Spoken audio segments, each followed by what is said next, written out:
tudo bem? Sejam muito bem-vindos. Sou Antônio Carlos Lima, Estudante da Liberdade, e hoje nós vamos falar sobre essa declaração do presidente Boy-Kappecker.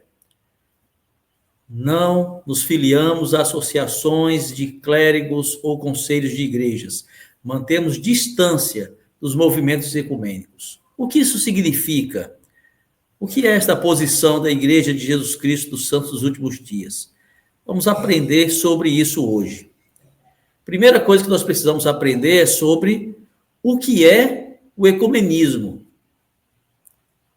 Você já deve ter ouvido falar sobre essa palavra, né? Ouvido essa palavra em algum lugar.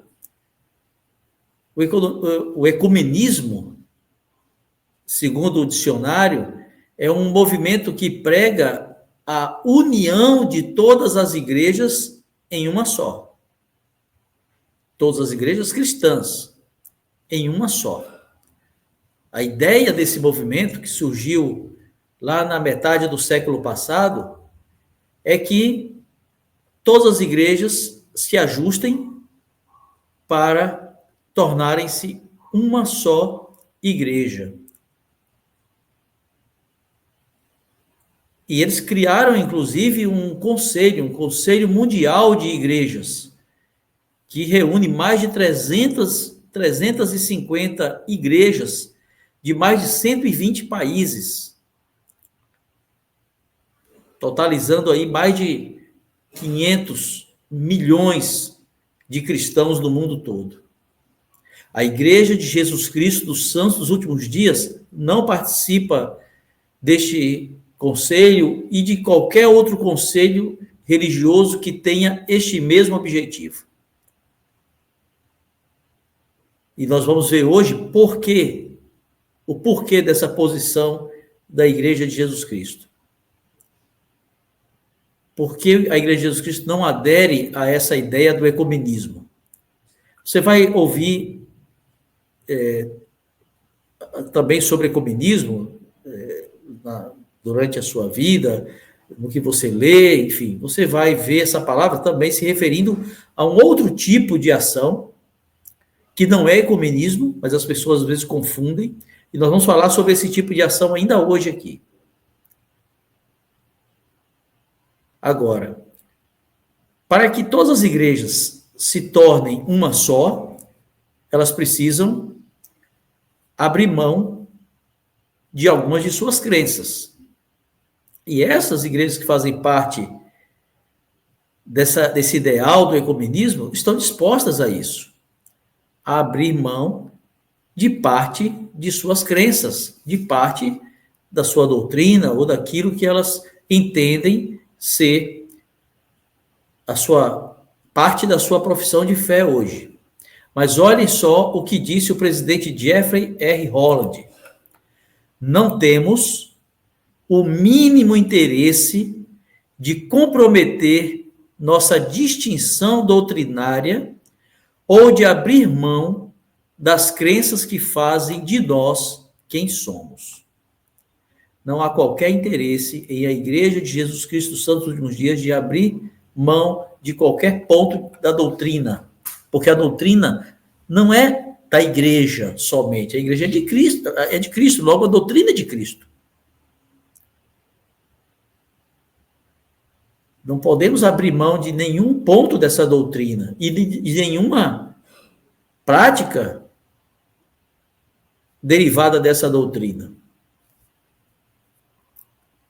Na verdade, sim, muitos cristãos vão se tornar parte da igreja. O presidente Boy-Kappecker disse: o evangelho restaurado é o meio pelo qual os cristãos devem, em última análise, se unir. Então, a solução não é unir todas as igrejas, cada uma parando aquilo que não se encaixa, para formar uma igreja. A igreja única já existe. O que tem que haver é que as pessoas venham para esta igreja, a Igreja de Jesus Cristo, a igreja que detém a autoridade para agir sobre o evangelho restaurado. Essa é ideia. Agora, a questão é que a ideia de uma igreja única e verdadeira, na verdade, ela é rechaçada por aqueles que pregam o ecumenismo. Ah, mas você não disse que eles querem se tornar única? Mas entendam que se todas querem se tornar uma, é porque nenhuma dessas entende que ela é a verdadeira. Vamos formar uma para ver se dá para se chamar de a verdadeira, porque a minha não é, senão eu não iria aceitar me juntar com outra. Então, a premissa básica das igrejas que pretendem o ecumenismo é de que não existe uma igreja verdadeira. Olha a experiência que o presidente Boyd K. teve. Ele contou isso semanas atrás, isso na época, né? Foi na década de 70, se não me engano. Voltando do leste com o presidente Hinckley, ele disse isso, que ele estava voltando do leste com o presidente Hinckley. Ele disse, conversei com um passageiro que fez um comentário no sentido de que todas as igrejas conduzem aos céus. Vocês já ouviram isso? Todas levam a Deus. Quantas vezes, perguntou o presidente Pecker, já ouvistes isto? A filosofia dos caminhos paralelos que conduzem ao céu.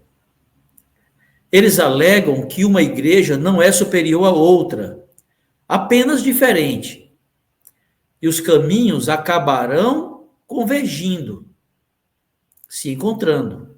Portanto, a pessoa está segura em qualquer igreja que seja. Embora seja uma teoria muito generosa, simplesmente não é verdadeira. E ele continua, presidente Pecker. Já entendestes que o conceito da igualdade de todas as igrejas pressupõe que a verdadeira igreja de Jesus Cristo não existe absolutamente? Bem, outros podem insistir em que esta, a igreja de Jesus Cristo, dos santos dos últimos dias, não seria a igreja verdadeira. É um direito que lhes cabe.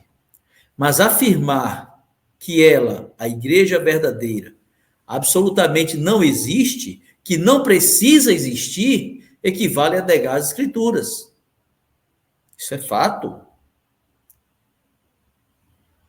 Dizer que a igreja de Jesus Cristo dos últimos dias não é a verdadeira, tudo bem, você tem todo esse direito.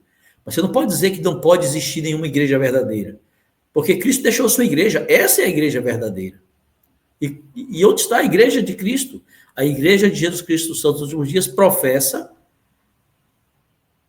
que ela é esta igreja de Jesus Cristo, a igreja do Novo Testamento restaurada.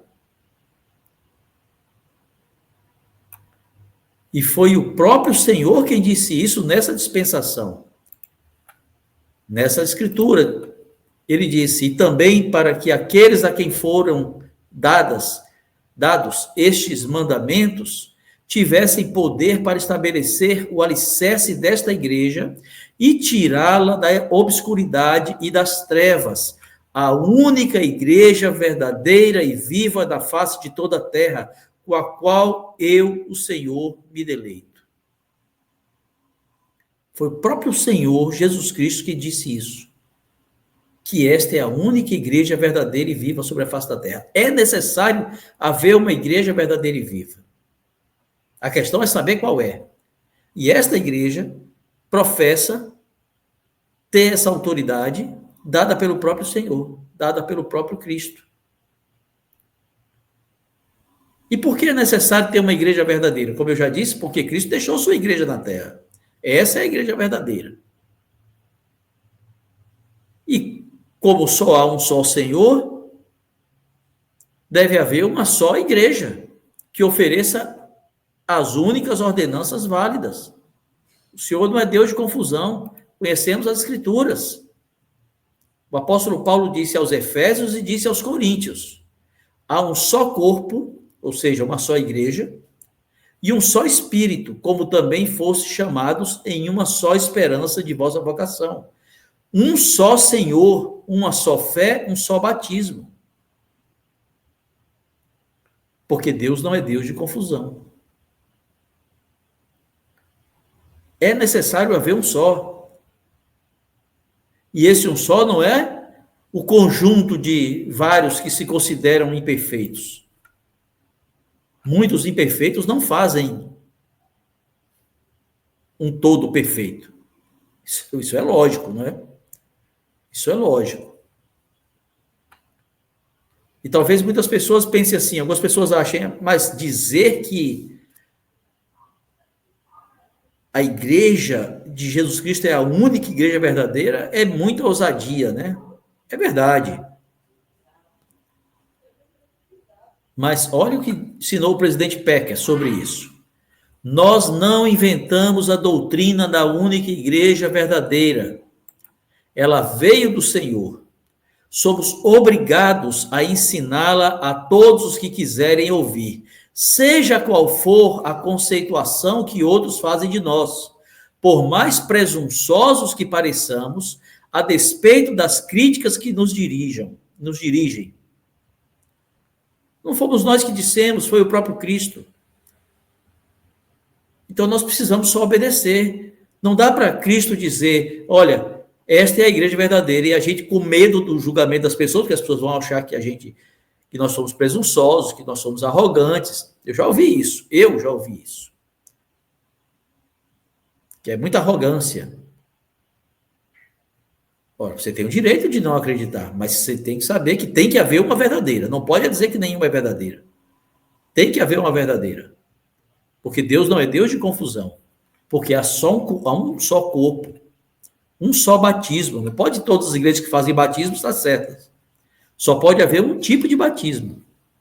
Com uma autoridade.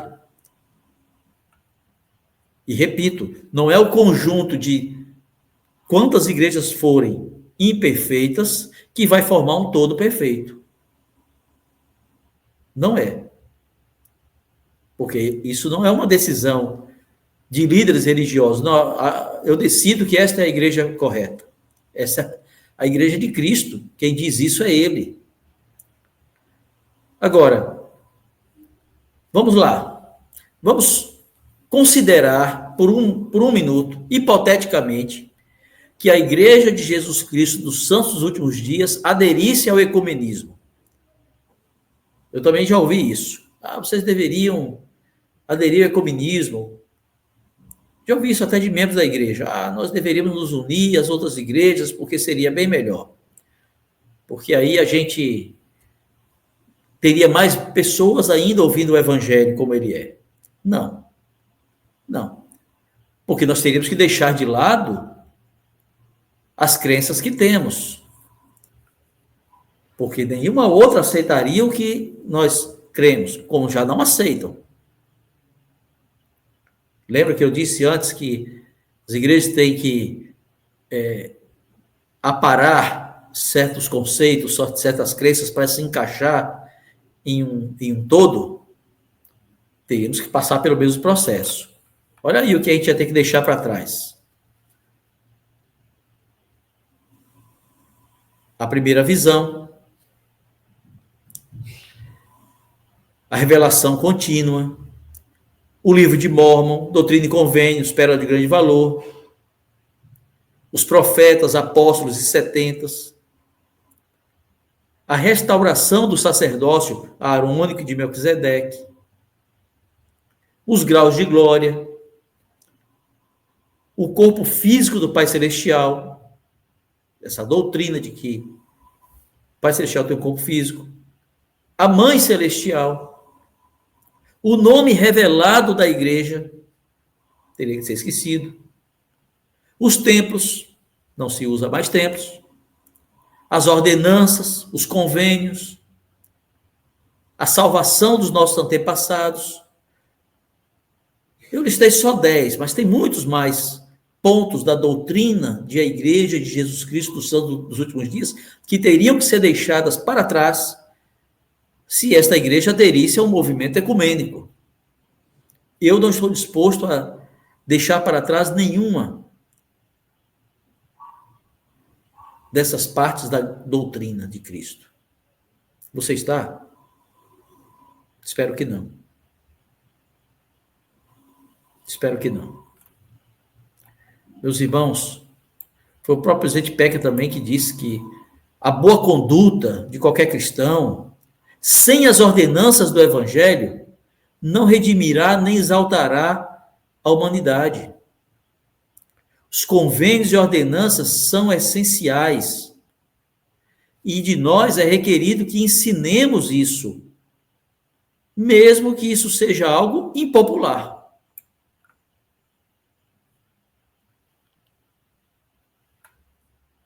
Lembro que eu já mostrei o próprio presidente Pecker dizendo que nós não nos unimos a outras igrejas. As pessoas vão vir para o evangelho verdadeiro.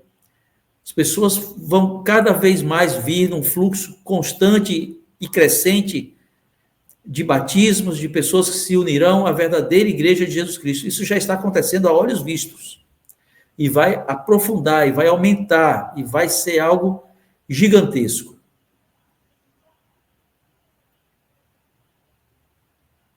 Não é o ecumenismo. Agora, talvez algumas pessoas pensem assim: mas se a igreja não adere ao ecumenismo, por que vários líderes da igreja se reúnem, participam de eventos com líderes de outras religiões? Lembram que eu disse que algumas pessoas chamam de ecumenismo um outro processo que não é ecumenismo, mas as pessoas, na falta de entendimento sobre como devem chamar, nomeiam assim. Uma coisa é ecumenismo, outro é o relacionamento interreligioso. Este, sim, o relacionamento interreligioso é proclamado, é executado, é algo que está dentro daquilo que a Igreja de Jesus Cristo realiza. Vocês já devem ter visto muitas notícias de momentos desse relacionamento interreligioso. Vou mostrar aqui alguns desses momentos. Lembram disso? Desse momento especial em que o presidente Nelson e o presidente Ballard se reuniram com o Papa Francisco, eles visitaram o Papa Francisco. Foi um momento especial de relacionamento interreligioso. Aqui, Sua Eminência Timothy Dolan, que é arcebispo de Nova York, abraçando o presidente Nelson, visitando o escritório administrativo da igreja lá em Salt Lake City, em 2019. Olha aqui o presidente Nelson cumprimentando Sua Excelência Dr. Mohammed Al-Issa, talvez eu não tenha pronunciado correto, que é secretário-geral da Liga Muçulmana Mundial, isso também em 2019. Olha aqui o Elder Bednar, Elder David Bednar, se reunindo com o Conselho Religioso Sufi, no Sudão, em 2020. Tem mais, Elder Christofferson, participando de um evento religioso, de liberdade religiosa, aqui no Brasil, com líderes de várias religiões. E ele também, Elder Christofferson, no Fórum Interreligioso do G20.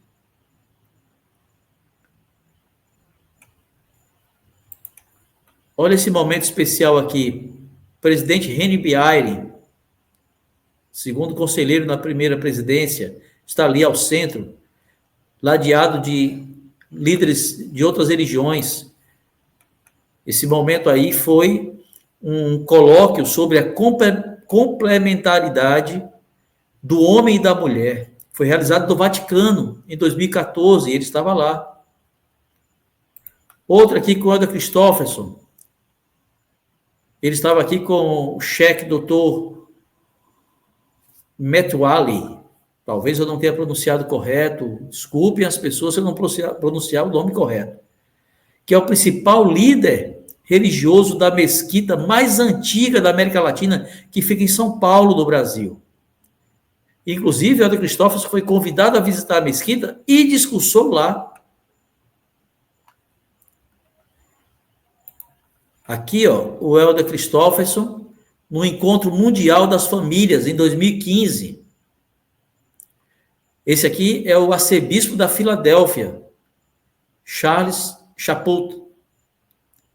O arcebispo disse assim: quando planejamos este evento, tentamos alcançar diferentes comunidades religiosas para obter ajuda sobre como ser boas famílias. Não creio que ninguém faça isso melhor do que a comunidade dos santos dos últimos dias. Sou grato por vocês estarem dispostos a nos ajudar, a nos ensinar. Que maravilha. Olha aqui o reverendíssimo bispo John Charles Wester, da Diocese de Salt Lake City, da Igreja Católica.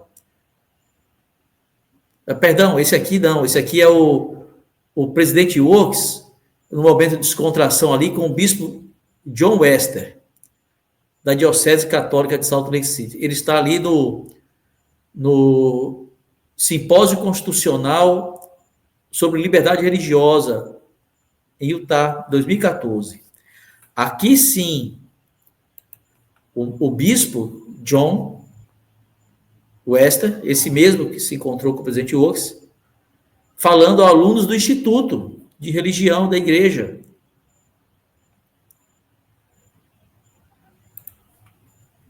Olha aqui, líderes religiosos de uma capela da igreja, um coral interreligioso num evento da igreja, pessoas de várias religiões, dá para identificar alguns missionários ali, elders e sisters.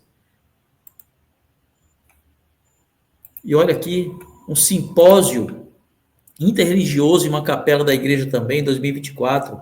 Eu tive o privilégio de dirigir uma reunião desse tipo, aqui na estaca da qual eu sou membro, em minha estaca, em que tivemos representantes da Igreja Católica, da Igreja Assembleia de Deus, da comunidade muçulmana, representante das religiões africanas, da Umbanda, e outros líderes religiosos, entre outros líderes religiosos. E foi muito especial.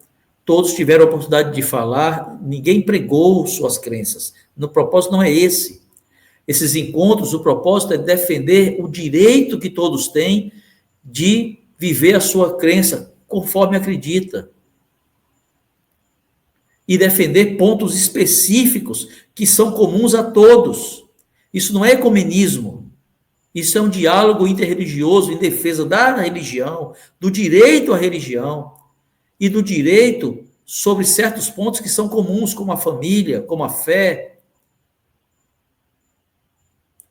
Eu lembro que ao final da reunião eu convidei o pastor da Igreja Assembleia de Deus, eu o conheço há muitos anos, e eu o convidei a proferir a oração final, e ele fez uma linda oração. O presidente Holland participou de um evento desse tipo na Universidade Chapman, que é uma universidade ligada à Igreja Cristã Protestante, Discípulos de Cristo. Ele já havia estado lá em um evento desse mesmo tipo em 2005. Esse momento aí agora foi em 2015, já há 10 anos passados. E ele discursou nesse evento. Ele havia estado lá em 2005 para inaugurar um centro interreligioso naquela universidade. Eles convidaram o presidente Holland para estar lá. E aí, 10 anos depois, em 2015, eles convidaram ele de novo. Ele até brincou, dizendo assim no discurso dele, me convidaram uma vez, me convidaram duas, se me convidarem de novo, eu vou vir aqui todas as vezes até eu acertar. Presidente Holland, excelente, sempre sendo muito bem-humorado. Olha aqui o que ele disse nessa ocasião em 2015. Foi há apenas 10 anos que o reitor Ron Farmer me convidou para ajudar a lançar o Centro Interreligioso FISH aqui. Foi uma noite maravilhosa para mim e permanece em meu coração como uma das minhas experiências interreligiosas mais doces. E ele continuou: todos nós devemos lembrar que tais oportunidades não exigem que comprometamos nossos compromissos pessoais ou institucionais com questões doutrinárias divergentes. Portanto, minha mensagem esta noite não é nenhum tipo de declaração ecumênica. Todos nós somos quem somos e, doutrinariamente, todos nós acreditamos no que acreditamos. Mas muito do que prezamos em nossa fé temos em comum. E é tão bom, tão amplo e tão potencialmente poderoso para lidar com os males da sociedade que deveríamos, na irmandade da fé, trabalhar juntos mais do que o fazemos. Percebem o que o presidente Holland disse? Não é ecumenismo. Não há nenhum compromisso com a doutrina, em rever doutrina ou coisa desse tipo. É um diálogo em prol de algo em comum. Olha o que ele disse mais. Independentemente de nossa filiação religiosa, todos nós compartilhamos preocupações com a disseminação da pornografia e da pobreza, abuso e aborto, transgressão sexual ilícita, violência, vulgaridade, crueldade e tentação. Certamente existe uma maneira para as pessoas de boa vontade que amam a Deus se posicionarem contra as forças do pecado. Percebem quantos temas nós temos em comum com tantas religiões e podemos trabalhar juntos em defesa desses temas, sem precisar comprometer doutrina, sem precisar comprometer crenças, porque essa é uma crença comum a todas. Então, nós não estamos comprometendo, nós estamos elevando essa crença. E ele concluiu: na verdade, quanto mais vivo, mais convencido estou de que, como crentes, fazemos o jogo do diabo, permitindo que pequenas diferenças obscureçam as oportunidades de uma maior unidade, que a animosidade corrompa a nossa irmandade inerente e que a tradição sectária destrua o nosso desejo coletivo de andar por aí a fazer o bem. Quando nos colocamos contra, não nos unimos, não dialogamos naquilo que temos de comum para o bem da comunidade, para o bem da humanidade, unicamente porque divergimos em algum ponto doutrinário ou em muitos pontos doutrinários, que seja, não importa, fazemos o jogo do diabo, porque ele quer isso mesmo. A separação daquelas pessoas que creem em Cristo. Se cremos de modos diferentes, isso é uma questão que cada um vai cuidar. Mas precisamos agir juntos naquilo que cremos iguais, de forma igual. O diálogo religioso é fruto do respeito à liberdade religiosa. Se não houver a liberdade religiosa, não pode haver diálogo religioso. Olha o que disse o Elder Christofferson. A liberdade religiosa é a pedra fundamental da paz em um mundo onde muitas filosofias competem entre si. Ela nos dá todo o espaço para determinar por nós mesmos o que pensamos e no que acreditamos. para seguirmos a verdade que Deus nos fala ao coração. Ela permite a coexistência de diversas crenças, protege os vulneráveis e nos ajuda a negociar conflitos. A liberdade religiosa é essencial e nós precisamos defendê-la. Mas eu não posso defender a minha liberdade de exercer a minha religião se eu ataco o direito do outro de exercer a religião dele. E eu sei bem o que é isso, eu já fui vítima disso, com pessoas muito queridas, que infelizmente não compreendiam ou não compreendem ainda a importância de respeitar o direito do outro crer naquilo que crê. Porque se eu tenho esse pensamento para com o outro, logo eu estou tendo para mim também. O benefício é de todos. Mas se eu quero o cerceamento da liberdade do outro, não vai tardar para eu também ter minha liberdade cerceada. Esta é a verdade. É assim que funciona. Então, que de nós jamais saia qualquer pensamento ou palavra de que esta ou aquela religião não deveria existir, deveria ser fechada. Isso está errado. Esse nunca foi um posicionamento da Igreja de Jesus Cristo dos Santos dos últimos dias. Nunca foi. Nem mesmo lá em Nauvoo, uma cidade fundada por membros da igreja, no início da época da restauração, no início dessa dispensação, nem mesmo lá havia essa atitude. Muito pelo contrário, o presidente Joseph Smith, já naquela época, disse: todos, de todas as religiões, são muito bem-vindos a morar em Nauvoo e vão ser respeitados. E é assim que deve ser. E todos têm o direito de fazer o proselitismo da sua religião, de trabalhar para o convencimento, para a conversão de outros. E tudo bem, isso é natural. Não podemos ter o cerceamento da crença do outro. Se você não acredita no que o outro acredita, é o direito. Eu acredito no que eu acredito. Há tantas filosofias, há tantas crenças religiosas nas quais eu não deposito 1 milímetro de crença. Mas isso não me faz melhor do que ninguém, e isso não torna qualquer seguidor dessas crenças menor.